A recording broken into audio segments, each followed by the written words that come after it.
Alrighty. Yes, absolutely. Alrighty. So hello. Welcome to today's webinar, 2020 Q1 Upper Manhattan Real Estate Report Review and COVID-19 Update. Thank you for taking time out and being here today. We'll be running a live Q&A at the end of the webinar. So we have enabled our Ask a Question feature. So feel free to ask a question throughout the webinar, and then we'll go ahead and pick just about 3 of those questions towards the end and answer them for you guys. It's at the bottom of your screen in the auditorium. So if you have any questions throughout the presentation, just pop them in there. And if you miss anything, don't you worry. We'll be sending around the on-demand recording when it's available, okay?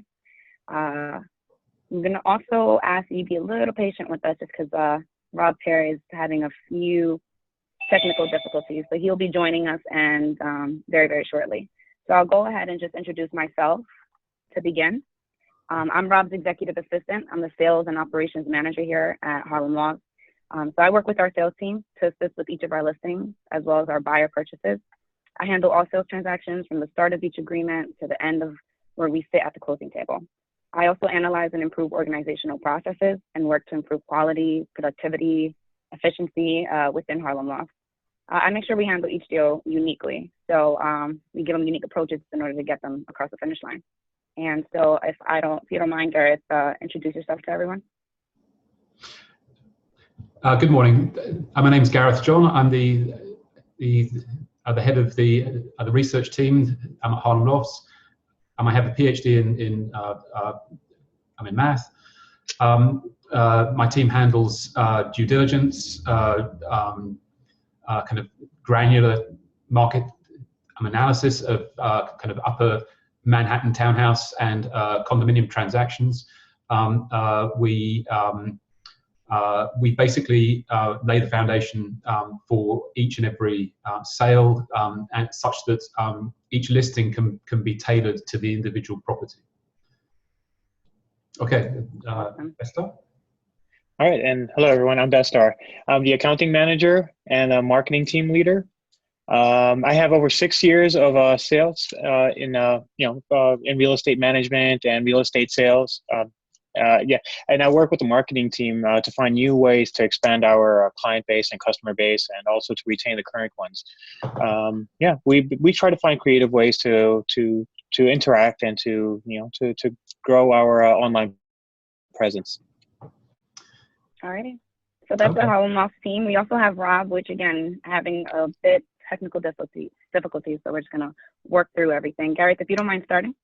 Absolutely. So thank you once again for attending. Welcome to the Q1 Townhouse webinar. Given the situation we're currently facing, we've divided this kind of webinar into 3 segments. The first section will be data from our Q1 2020 Townhouse Markets analysis, and we'll look at the data in terms of sales by property class and zip code. Section 2 will move from the past, January through March 2020, to the present. So we're all dealing with the COVID-19 situation, and we're going to look at the impact of COVID-19 on the real estate business. So getting business done in the current situation. We'll look at virtual walkthroughs, virtual closings, etc. And then on a lighter note, in section 3, I will look at kind of Harlem Lofts' role in community outreach in the current situation. Okay, so let's jump straight into to part 1, I'm on. Townhouse market analysis, Q1 2020. So we focus on just Upper Manhattan. We focus on the townhouse market and the other condominium kind of market. We define Upper Manhattan as being composed of 12 separate zip codes, which is shown here. Hey Gareth, I'm on. Okay. Excuse me, guys. I'm on. Just want to let you know. Please take over. I'll jump in. Sorry about that. I had a little technical difficulties. So this was my part of the show here. So basically, Harlem Lofts, when founded years ago in 1999 to 2001, we started in Upper Manhattan. We wanted to become the authorities in the area. In order to do that, we decided to choose a product in a specific area. So the name Harlem Lofts lends itself to the area that we chose, which is Harlem. A few years later, that developed into 12 zip codes, which you see here on Garrett's map. And even though it's 12 zip codes, it's pretty much a 5-mile area by about a half a mile. So it extends to the northern tip of Manhattan down to 96th Street, a little further on the east. As far as the product that we chose townhouses, which is the next slide.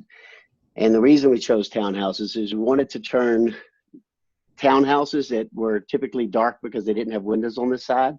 We wanted to turn them into loft-style apartments. So that's the name Harlem Lofts. The thing about townhouses, every townhouse may look the same, but it's not. So in this case, the 1 and 2 family homes are pretty much residential properties.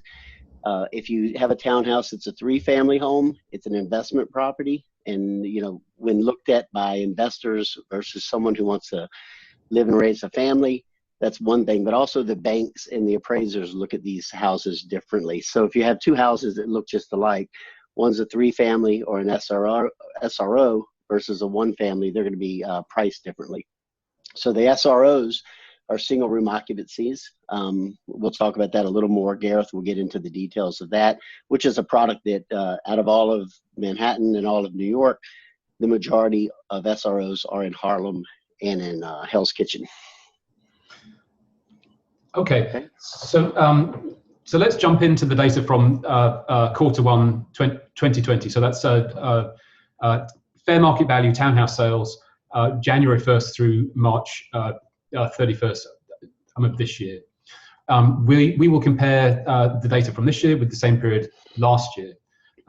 This is a townhouse 111 West 119th Street, which we currently have in contract. It's about to close. In comparing Q1 2020 with Q1 2019, we also need to put the current patterns into the wider context. So, I mean, how do those two time-dependent data points compare with wider trends across 2018, 2019, for example? And in doing this, it improves a kind of wider understanding of overall trends. Okay, so let's look at sales in terms of time. Let's look at 2018 and 2019, and then we can put Q1 2020 into context within that overall pattern. So 2018 here is on the left. This is the amount spent in fair market value townhouse transactions.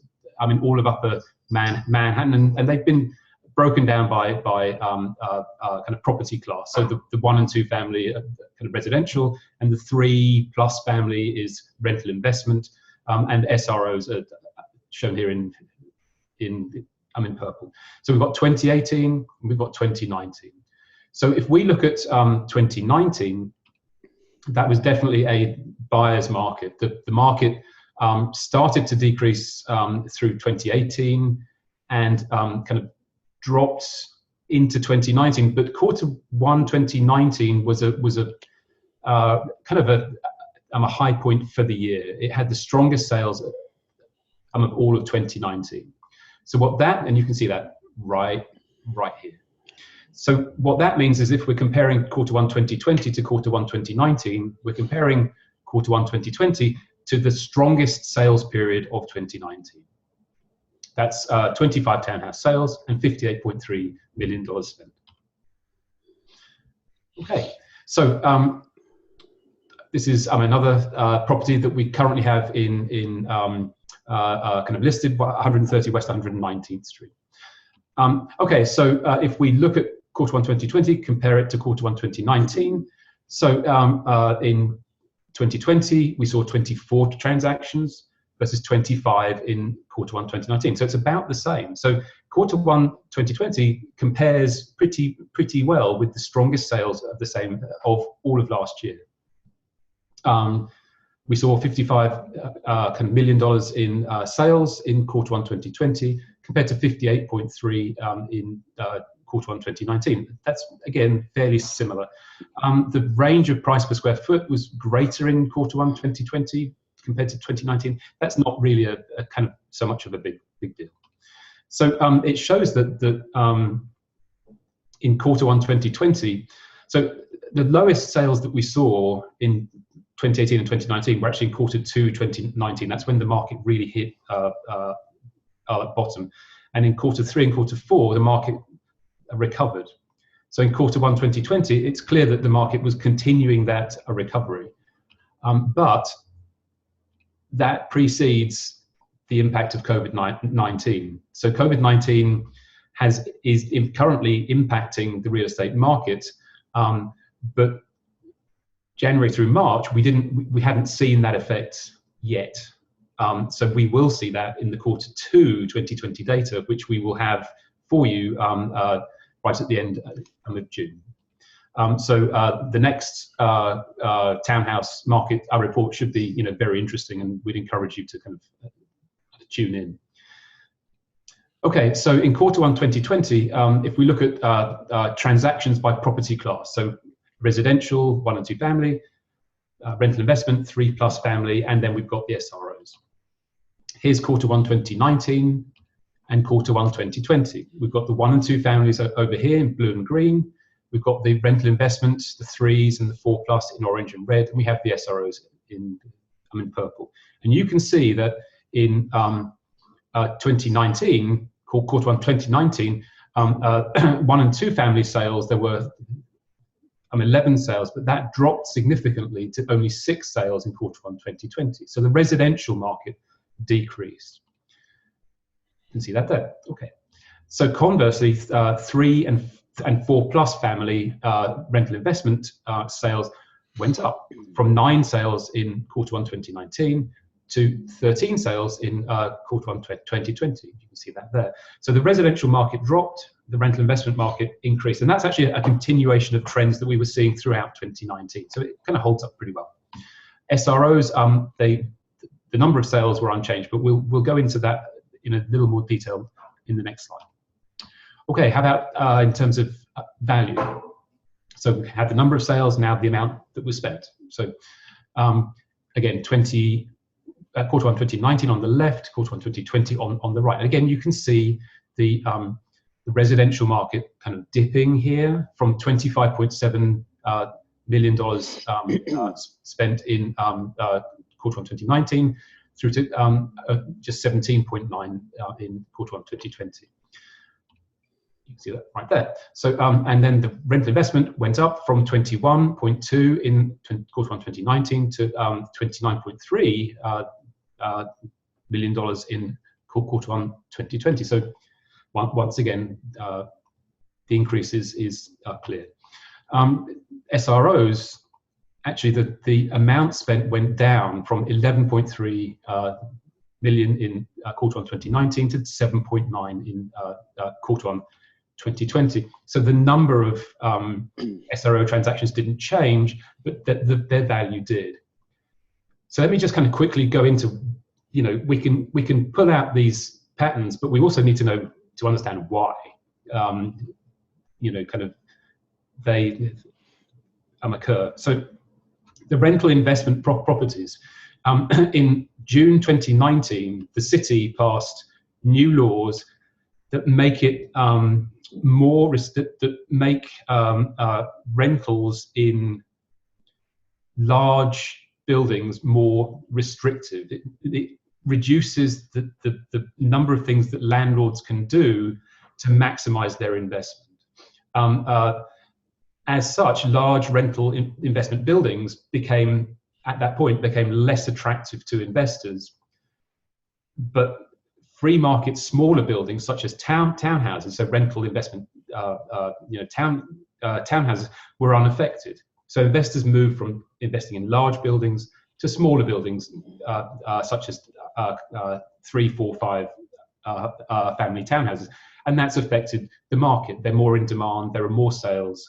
The values are increasing.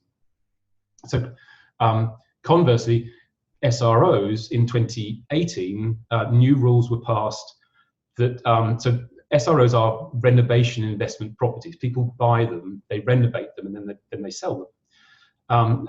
They change the property classification to a 2 or 3 or 4 family. The law changed in 2018, making it more difficult to renovate an SRO. As such, they're a riskier investment now, so they're worth less. They're less attractive to investors. In terms of the kind of residential, the decrease in kind of residential properties, the rationale for that is not yet clear to us, and we're kind of analysing it now. It could be that if people are thinking of buying either a 2-family or a 3-family, they're going for the 3-family because it looks like a good investment now, and perhaps a better investment than the 2-family or kind of 1 family. They can live in part of the house and rent out the rest. It's also possible that the residential market was the most sensitive to the incoming impact of COVID-19. So if somebody is a stockbroker or a bond trader, maybe they saw what was coming and thought, well, maybe investing in a townhouse is, perhaps I should kind of batten down the hatches now. That's speculation, but we'll know more in the next kind of 2 to 3 months. Okay. So finally, let's look at transactions by location, south to north. You saw the map of kind of Upper Manhattan. We look at all of the zip codes from East 96th Street up to the kind of northern tip of Manhattan. So here they've been sorted by location south to north, as opposed to kind of numerically. So 10029, that's east. And I should just kind of backtrack a bit. These are the number of sales by zip code and by kind of property class, 1, 2, 3, and 4 plus families and SROs. So you've got the number of sales in each zip code, and they are coded by, they're color coded by kind of property class. You've got quarter 1 2019 on the left here, quarter 1 2020 on the right. 10029 is the southernmost zip code. Upper Manhattan. That's kind of east. That's kind of East Harlem, and then 10034. That's Inwood, right at the very top. So if we look at patterns or changes in sales within kind of Upper Manhattan by location, from quarter 1 2019 to quarter 1 2020, we see some interesting patterns. You can see that in East Harlem, in quarter 1 2019, right here, we saw just 2 sales, but we saw 7 in quarter 1 2020. And the increase was driven largely by the increase in rental investment property sales, which we've previously discussed. So you can see that. And right here, Strivers Row, which is always a very active area. We also saw kind of an increase in 2020 versus 2019. Strivers Row kind of dipped in sales in 2019, but it seemed in quarter 1 2020 to be a recovery. So that is right here. You can see there were 2 sales in quarter 1 2019, and there were 5 sales in quarter 1 2020, and they were kind of residential. The increase was driven by an increase in residential sales, in fact. Okay, and then Central Harlem, 10027, right here. We saw a small decrease in sales from 7 in quarter 1 2019 to 5 in quarter 1 2020. But that was very interestingly driven completely by an absolute loss in sales of 1 and 2 family residential houses. You can see that here and there. Okay. And then finally, so Hamilton Heights, 10031, has that lovely architecture up there. And in 2019, it was very active. We saw 8 sales in quarter 1 2019, but interestingly, in quarter 1 2020, that dropped away to just 2 sales, and every sector of the market was affected. You can see that right here, 8 sales in quarter 1 2019, and just 2 in quarter 1 2020. Okay, so to summarize section 1 of our presentation, the market stabilized in quarter 1 2020 following the correction that we saw in 2019. Although this predates the impact of COVID-19, which we will be seeing going forward in the data sets coming out for April, May, and June. We saw reduced sales of residential properties. We saw a sustainment of the increase that we had already detected in sales of kind of rental investment properties. SROs are clearly riskier due to the new rules that govern their renovation that were passed in 2018. They appear less popular, or they are as popular, but they're less valuable. In terms of geography, we saw increased sales in East Harlem, Striders Row, and decreased sales in Central Harlem and Hamilton Heights. So this kind of illustrates as well in our wider context, we really pay attention to the market. We analyze the market carefully, day by day, every single sale, and we use this information to optimize the outcomes for our clients. Every listing has to be tailored to maximize the outcome, and this kind of careful research lets us do that. Okay, I'm going to hand over now back to Rob for the beginning. Section 2. You can hear me. All right. Thank you, Gareth. Sorry for my little technical difficulties at the beginning. So basically, things are going well. It seems that every year there's something new. COVID-19 is definitely a little different than the rest. So here's our take on it. When the going gets tough, the tough get going. So we look back at 2000. I've been in the real estate industry for quite some time. In 2001, we had 9/11, and the effects of 9/11 basically is we bought our first townhouse for an investor group within 4 months after 9/11. So we invested in Harlem thinking that this would be a good move. It turned out to be a good move. So we had to make a decision. And most investors, homeowners, or anyone that owns real estate in Manhattan, they're considering their options right now. Advanced to 2008, the financial crisis. When it hit Harlem, had been working in Harlem for a good 10 years now. Some of the larger firms had followed us, and right after 2008, we watched Corcoran, Elliman, Warburg all pack their offices up, and they left Harlem and moved. So what we did in that stage was we opened a storefront office right at the corner of Martin Luther King and Malcolm X Boulevard. So we went against the current there. Worked out in our favor as a company. We reinvested in Harlem, opened a storefront office, and started buying more real estate for investor groups who worked for buyers at the time. In 2011, we switched over and started working for sellers pretty much exclusively. So it brings us up to 2020, where we are now with COVID-19. What are we going to do? Our firm believes that it's smart to believe in the community, continue to believe in the community, especially Harlem and Upper Manhattan, which is where all of our neighbors are. So we're going to reinvest into technology and start having events like this where my microphone works a little better, or I learn how to use it better. And so it brings us to what happened in March. In March, around the 10th of March through the 15th, we started seeing some changes. We couldn't access some of the buildings to get appraisers in or surveyors in. We couldn't get in to take photos of buildings because people were telling us we don't want contact, we want a social distance. So we had to kind of roll with the punches and do some things like take pictures from afar, or 3D floor plans, or have supers go in and take pictures of the boilers. So because the appraisers weren't allowed in, or someone didn't want the appraiser in their building. And then on March 22nd, I believe, March 17th, we really felt a change because we basically got shut down. And officially on March 22nd, New York State shut real estate down as a whole and said it's a non-essential business.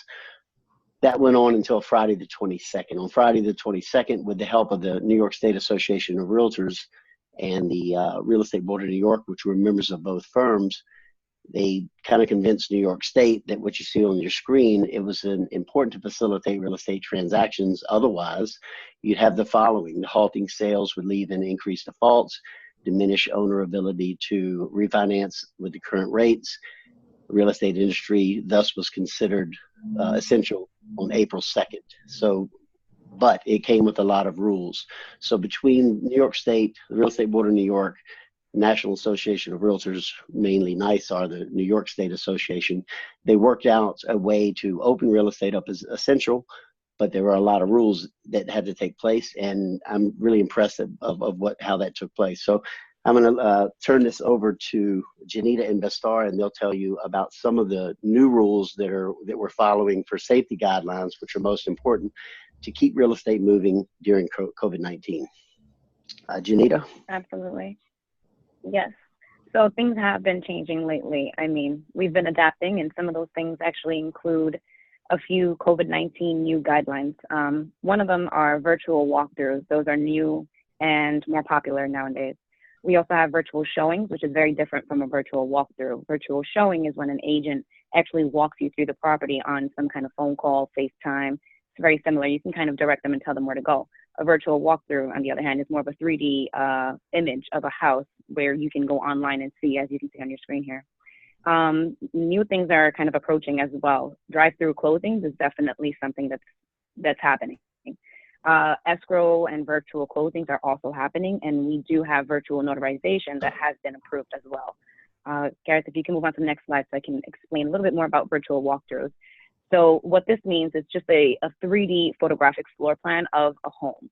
So buyers can walk through the property. They can walk through from room to room, and all on their computer, of course, which is new. It's great because you can actually access a lot more buyers this way, or even sellers in this way who are looking to sell their properties or looking online to purchase something. It's a lot more easy for them to look online.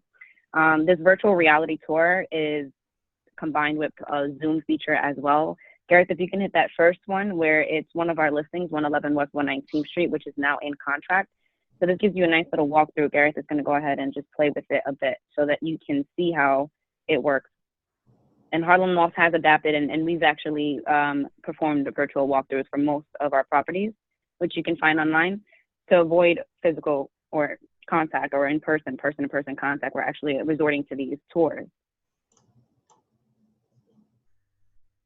There you go. So you can jump from room to room and actually walk around the property. So it's been something in the past that we've been doing, but now it's more than ever, we're relying on it in order to not actually set up open houses face-to-face and open up a property where you're walking through it with that person. Here's another social media tool that we use these videos in order to walk the person through it without them having to actually touch anything or navigate around the computer. This is just a straight video of what the house looks like from room to room again.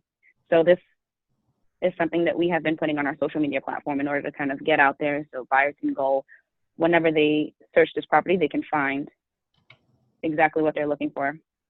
And again, to differentiate virtual walkthroughs versus your physical walkthrough, you can hit the next slide. Bestar, do you want to explain exactly what virtual showings are, just so that we can be clear on what the two are? And they're very different. Yeah, definitely.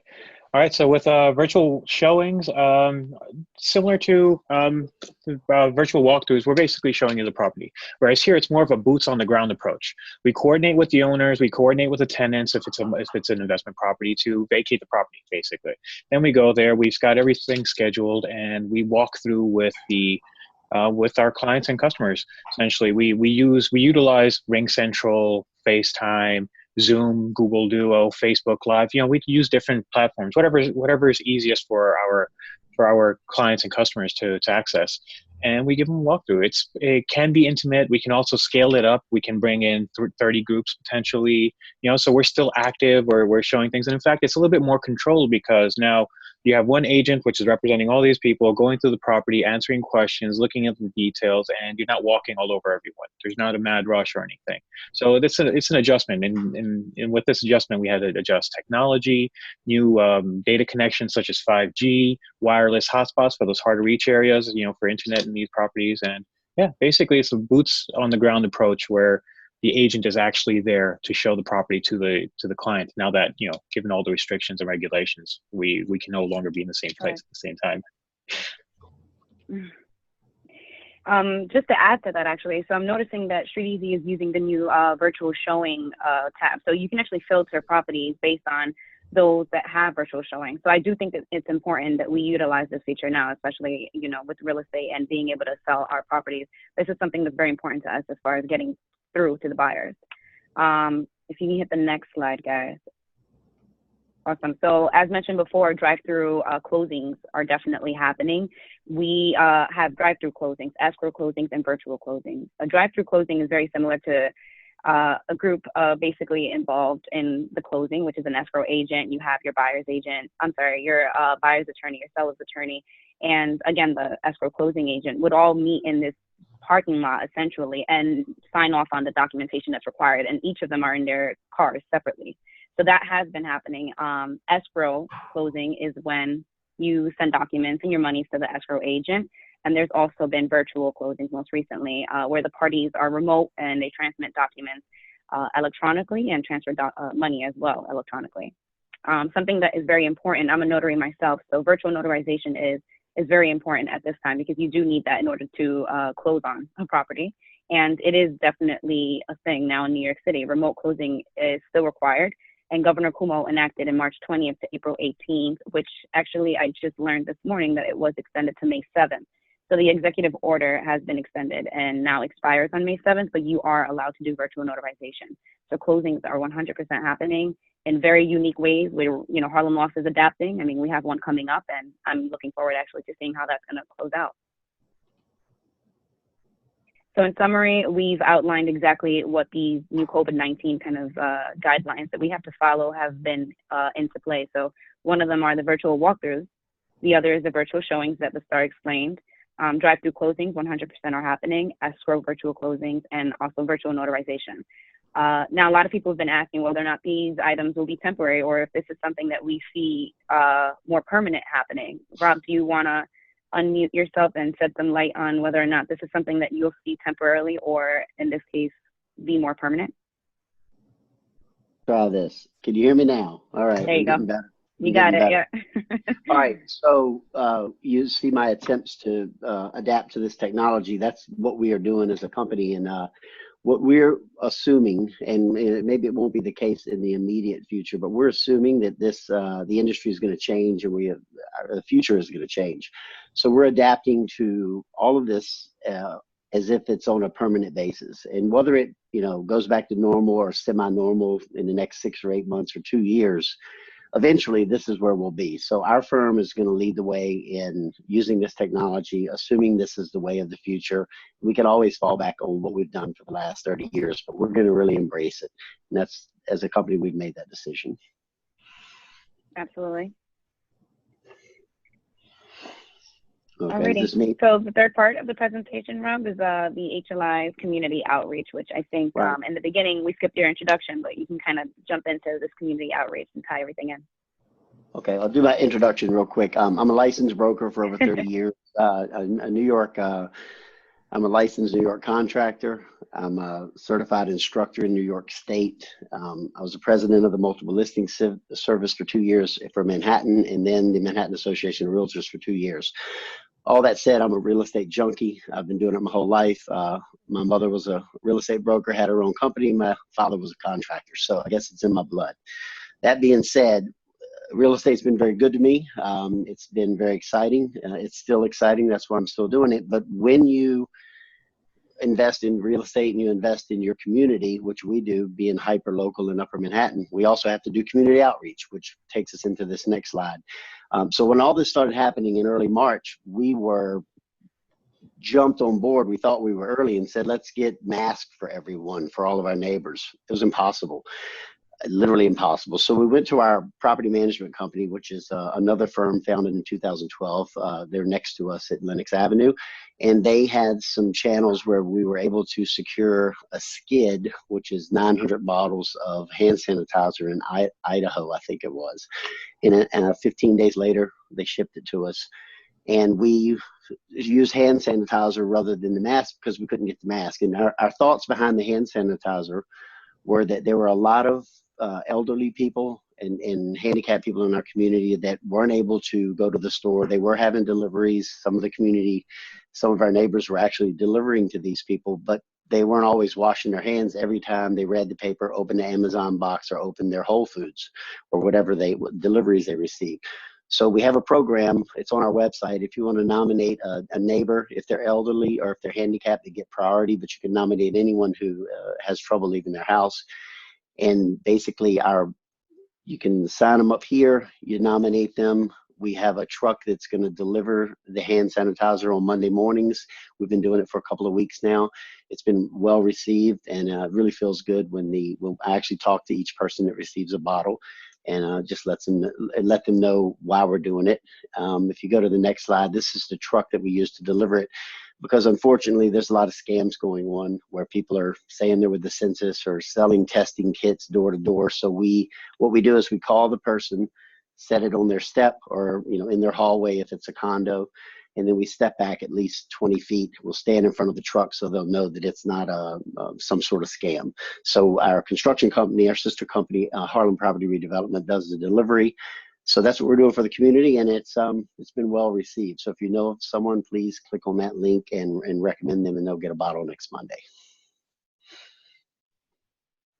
Okay. Closing remarks. Is this still me? Okay. So basically in 2018, we mentioned this earlier a little bit, we had a lot of changes in the market and we had to adapt to it. The good thing about our company is we focus again on an area and a product, and we're small enough to be nimble and adjust with the times. In this case, in 2019, we had the SALT tax, we had mortgage interest deduction changes, and we had the certificate of non-harassment rules changed. So we adapted to that, and we thought the market would smooth out and things would be normal. In 2019, we got hit with a New York State transfer tax, Manson tax changes, and the rent laws that Gareth was talking about earlier. We readjusted again. Things were looking really good January and February of 2020.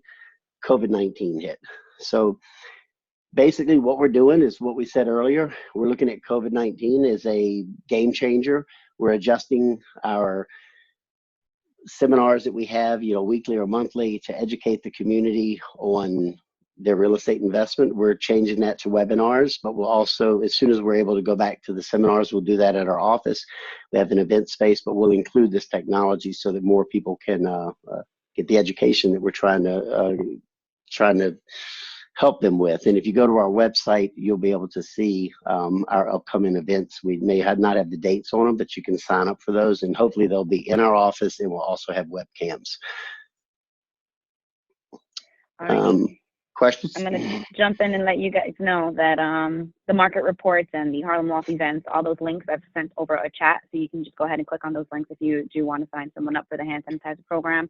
If you want to receive the market report, the Q1 2020 market report, it's also available via chat. I sent the link, you can just register. And for future events, we also set up pre-registration links. So, feel free to pre-register for these future ones, and we'll definitely reach out to you once we set a date on it. As is right now, it's looking like COVID-19 wants us to do stuff in May. So May 2020 looks like the future date. With that said, we do have 2 questions that I'd like to bring up from our Q&A. And Rob, I'm going to go ahead and refer these questions to you directly.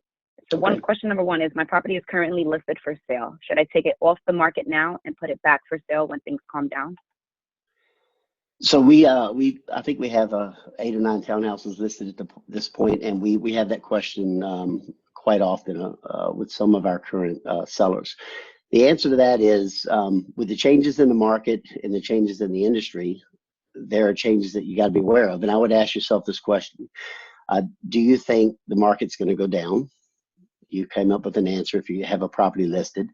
Do you think a lot of people are home now, potential buyers on the internet, and do they have extra time to search for properties? You have an answer for that. And then, so basically, if you think the market's going to go down and you think a lot of people are searching at home now, it's probably a good time to have your property on the market. And do you think that more properties will be on the market once everything gets back to normal? And my answer to that would be yes. So I think now is a great time to keep your property on the market. The only downside to that would be days on the market sometimes and often penalizes the property, because it looks like it's been for sale for a long time and people start to not pay attention to it. But what's happened with the recent changes is the top websites that deal with real estate, Realtor.com, Zillow, StreetEasy, they've actually removed the days of the market during the COVID-19 crisis. So if your property was listed the day before this happened on, I say, March 22nd, it's been on the market one day. It's going to stay on the market one day until we get back to some normalcy, and then it'll be day two.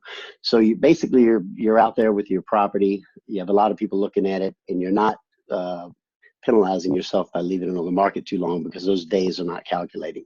So I think it's a good time to keep your property on the market if it's already on the market. The question of, should I list my property now? Same type of questions. Do you think people are looking now? They're at home, they're not in their offices? Yes. Do you think the market's going to go down? It's going to make an adjustment, I would say. So if you do need to sell, you really got to look at your personal situation. If you need to sell within the next year or 18 months, probably a good time to sell is now. If you don't need to sell for another 5 or 6 years, New York's been through a lot, Manhattan's been through a lot, and it always bounces back, in my opinion. So then that would be a different answer. So that's my long-winded answer for that question. The complicated one. Alrighty. Yep, that actually ties into the second question that I'd like to shed some light on, which is, I am thinking of investing. Is this a good time? I mean, I think a lot of people kind of wonder whether or not it is a good time. So our firm works specifically and strictly for buyers for the first 10 years. Again, now we primarily work for sellers. And when we did that, I always told people that I believed in the community in Harlem. I've always believed in Harlem since 1999 when we started our research. If you're buying for the long term, it would be a good time to buy. I think there will be a lot of properties on the market because there's 4 reasons a seller puts his property on the market. One is financial. Whether he gets a new job or loses his job, that's a reason to put your property on the market. The second one is health. Someone, if they're getting sick or they're getting up in age where they can't go up and down steps, so they have to make a change, health is a reason that people change their living style. Emotional is number 3. Now, emotional could be, I'm married, I'm getting ready to have a family, I need to expand. Unfortunately, emotional is also, I'm getting a divorce and I need to sell this asset because neither one of us can afford it. So there are going to be a lot of properties on the market. Well, number 4 is fear and uncertainty. So when people go through fear and uncertainty, a lot of times they'll cash out of a large investment and put money in the bank. Right now, number 4, fear and uncertainty, is amongst us. Emotional, you've been locked in your house with your spouse for a couple of months. Maybe you're happy and you want to buy a bigger house or a smaller house and be closer to them, or maybe not. Health is a big issue right now. There's a lot of people that are getting sick or may want to move to a house that's they don't have, again, going up and down steps. Maybe they want a ranch, or maybe they want out of the city. And the last one is financial. Will people be losing jobs? Unfortunately, they will. So there will be a lot of properties on the market. I think it is a good time to invest, but not if you're looking for a short-term win. You really got to invest into the property and invest into the community and hold on to this asset for at least 5 years. And that's my opinion. Right. Alrighty. Gareth, if you can switch over to the next slide. I appreciate you guys for submitting those questions. They were really good questions. I think we're going to close this out, and I want to just say thank you for attending. And if you need a market report, and if you have not received your market report, please do visit our webpage. I sent it over in the chat. You can just sign up for our future events as well. So they're already there with the pre-registration link. It looks a little bit like this. Wow. Gareth, that's a new addition to the side. And nominate a neighbor for sure, because we do have hand sanitizer. So if you yourself as well need, just go ahead and send me over an email. Put my email in the chat now, and we'll definitely work something out, okay? Thank you again for attending today, guys. Thanks, everybody. Bye, everyone. Bye, guys.